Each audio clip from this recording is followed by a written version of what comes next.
जय हिंद। आज हम लोग पढ़ेंगे इस वीडियो में भारतीय संविधान के बारे में।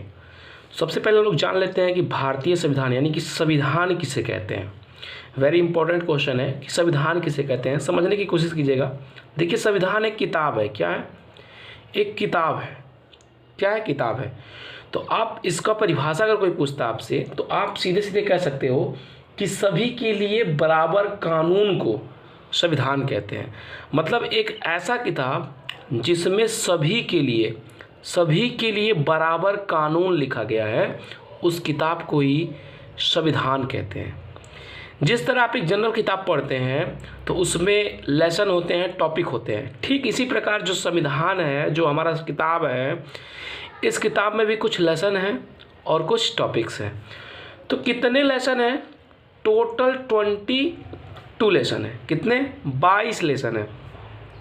और इसी 22 लेसन को भाग कहते हैं। क्या कहते हैं? भाग। कितने भाग हैं? 22 भाग हैं। हमारे भारतीय संविधान में कितने भाग हैं? 22 भाग हैं। और बात करते हैं टॉपिक की, तो टोटल 395 टॉपिक है। कितने? 395 टॉपिक, जिसको अनुच्छेद कहते हैं। क्या कहते हैं?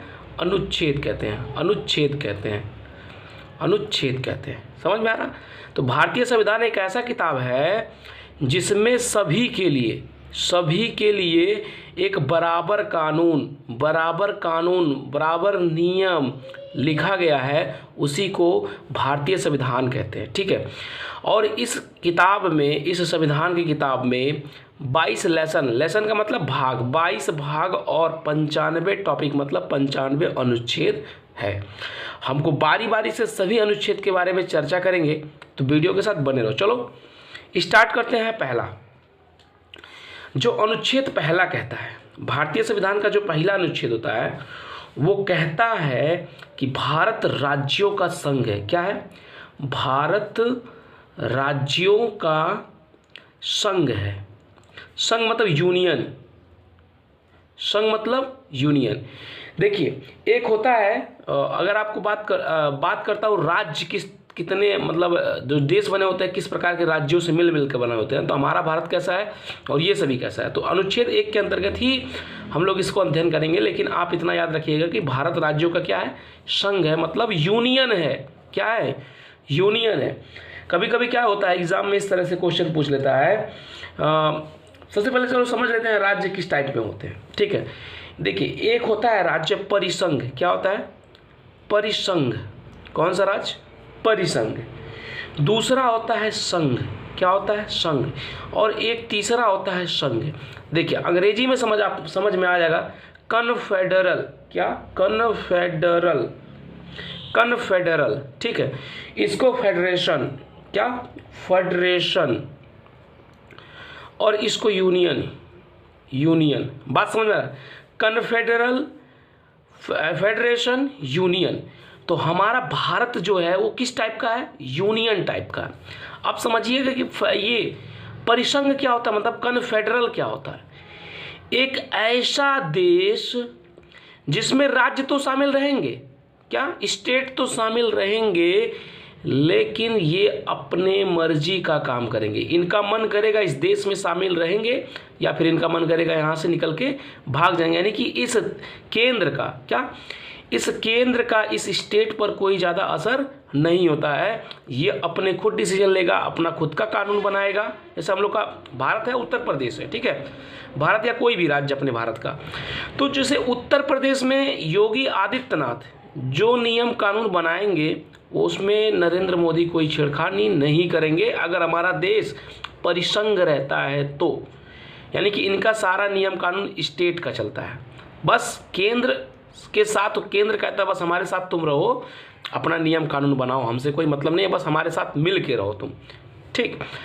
लेकिन बात करते हैं फेडरेशन का। किसकी बात करते हैं? फेडरेशन का।